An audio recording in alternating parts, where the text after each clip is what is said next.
Okey, jom kita buat azan Mekah bersama-sama dengan qari muda. Jom. Allahu Akbar, Allahu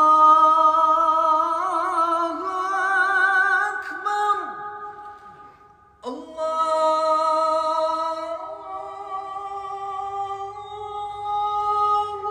Akbar, Allahu Akbar. Asyhadu an la ilaha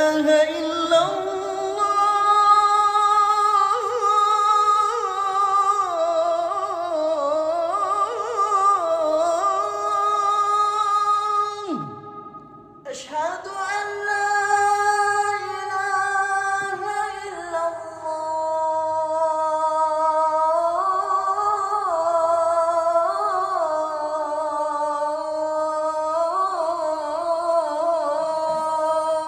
أشهد أن